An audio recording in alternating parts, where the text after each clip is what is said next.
If I can start off, those two sacks that you got on you in the third and fourth quarter, did that really anger you coming down the home stretch, or your experience to say, right, this is not how Carson Wentz is going to finish out this game?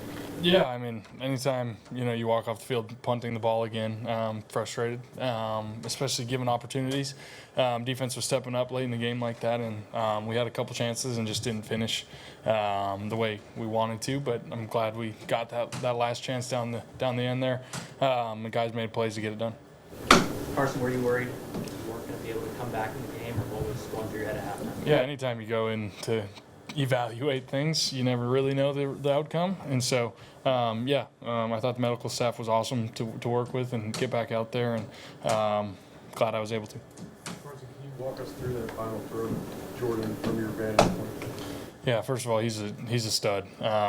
Justin Jefferson is as good as it gets and gets all the recognition, but Jordan Addison has been nothing but a baller since I've seen him live, these last couple weeks, and it was one of those. It's just a simple route, simple concept, but he saw the coverage and converted his route, and the ball had to come out. I wasn't going to take a sack in that situation given where we are on the field, so I just tried to put it high and give him a chance, and he made a heck of a play. What do you think of the offensive line today? I'm so proud of those guys. I mean, for guys to do what they did today, in a unique week over here all week, we were down coming into the game. We were down a handful of guys. Blake Brindle starting first game at center. Joe Huber starting for the first time ever. Justin School starting at right tackle, then flipping to left tackle against arguably, one of the best defensive ends in the world. Those things are not easy to do. And for them to keep fighting, keep battling, guys made mistakes. That happens. I made mistakes. But the way they battled and kept fighting, I'm so proud of those guys. Carson, how are your nerves in the Browns' final drive? Say that again? How are your nerves during the final Browns drive? Great. It was one of those things. There's so much going on. You're doing everything you can to just stay in the moment and stay focused. And we were able to get it done, and that makes that flight a lot more bearable back home, going home with at least a win today. Kevin O'Connell has preached about situational masters, making sure that you got command of the situation, which was kind of an issue last week because of the play clock, whatever was going on with that. This week it seemed like there was some trouble with the down and distance markers. I have no idea what was going on there. But did that maybe complicate things as you were setting up for those final drives? No, I mean, there's things within every game that you can point out that maybe were weird or off or, all those things. And so that didn't, I don't think, have any factor today. Again, I thought guys, when you talk about situational masters, to get it done the way we did, defense to get a huge stop and get us that opportunity, and offense to just make those plays down the stretch the way they did. It was a lot of fun. Carson, you talked about Jordan, but just what did Justin mean to you today in the offense? Yeah, I mean, Justin's as good as it gets. Been watching it for years from afar, so pretty fun to get a front row seat. We missed a couple today. I missed a couple, gave him some chances, won a couple back. But, he's so good. I'm just going to keep giving him those chances. And we talked about things on the sideline, made sure we were on the same page. And, I mean, like I said, I can't say enough good things about him, not only as a receiver, but as a leader for this team, the way he goes about his business, his work ethic. A couple weeks ago, his run after tackle or breaking tackles, all the things. I mean, he does so many things at a high level. I can't say enough good things about him. Carson, you've played with some good receivers, but I don't think anyone's in that sort of echelon of where Justin is. What's it like to throw to that? He's different. I'm still finding out every week, I'm not going to lie. A couple of high balls down the field today, just giving him a chance, and his ability to go up and obviously at times go up and over guys, but just in traffic to go high point a ball gives a quarterback the utmost confidence to just let it rip, honestly. And like I said, he's different. He's fun to play with, and can't say enough good things. So what has it been like navigating these games specifically today, obviously, with Kevin just given all the ups and downs? Yeah. I love his demeanor and the headset. Like, he's just still calm and just calling plays and helping me kind of get locked in on what the task at hand is, and I think he's done a good job of understanding where we're at as a team, who's in there, all the things, who we're up against, formatting and game planning. They work their tails off in making sure we come to the stadium every single week with the best game plan we can have, and I thought they did a good job of that today. Speaking of game plans, you obviously went up against the Steelers in their defensive front last week. You come up against another great defense today with the Browns. How much did that Steelers game last week help you prepare for what you faced today? Yeah, I mean, they were a great defense today. Another great defense, different different schemes and different things over there between the two defenses, but both, great fronts. And, you could argue that, maybe that game helped us a little bit. But, again, they play so different. Their play style is different in terms of their schemes and everything. But, again, I'm just so proud of those O-linemen, the way they stepped up and just kept fighting, kept battling. You mentioned Kevin O'Connell in your helmet.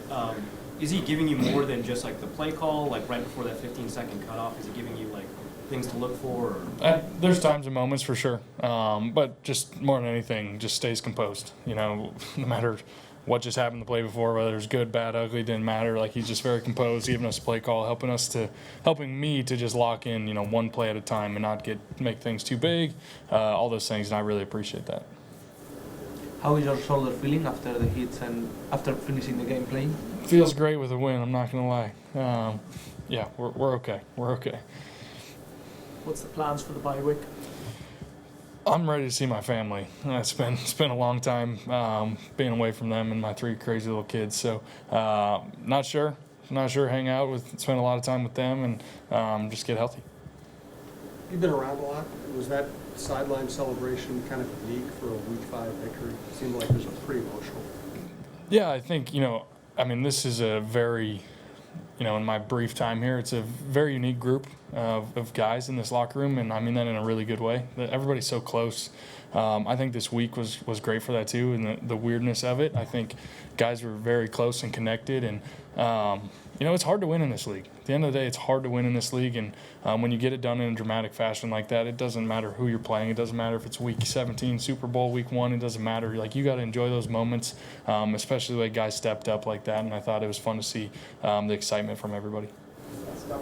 Carson, I know JJ's on the mend, but do you kind of look ahead in a couple of weeks, and do you kind of have to see yourself as preparing to start in a couple of weeks? Yeah, I've done plenty of looking ahead in my life that I'm done doing that. I'm very much trying to live in the moment and appreciate the moment right now, and so I'm going to enjoy this one, get healthy, and see what happens. Throughout a lot of your career, you've utilized a lot of your athleticism. I don't know how much you feel like that's changed, but to the degree that it may have, is that a difficult thing to kind of adjust to? Like, I noticed, like, Myles Garrett ran you down. He's going to run down a lot of people. Yeah, I'm never going to win that one. But it seems like the ability to kind of figure out what your speed is relative to a lot of other people might be more important for people who use their athleticism a lot in the past. Yeah. You say I'm not as athletic anymore? I'm getting older. But no, it's one of those things.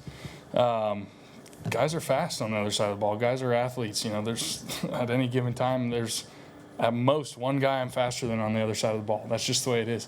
And so I'm not trying to run around. I'm not trying to make plays. It happens when the pocket collapses, or there's the defense or the secondary's got guys covered. You're trying to make plays, and so that's not what I'm trying to do back there.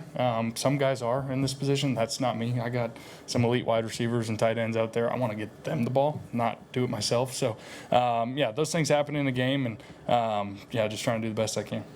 Carson, as an experienced quarterback in the NFL, what did you make of your counterpart today making his debut? Obviously, it's very hard to make your debut away from home, and especially millions of miles away from home overseas. But how did you think he fared? Yeah, I can only get to watch so much, obviously. I'm staring at the tablet over there trying to make sure I'm locked in. I was in the locker room for part of it. But I remember those emotions and all of the craziness that comes with starting your first game. So it looked to the eye like he handled it well.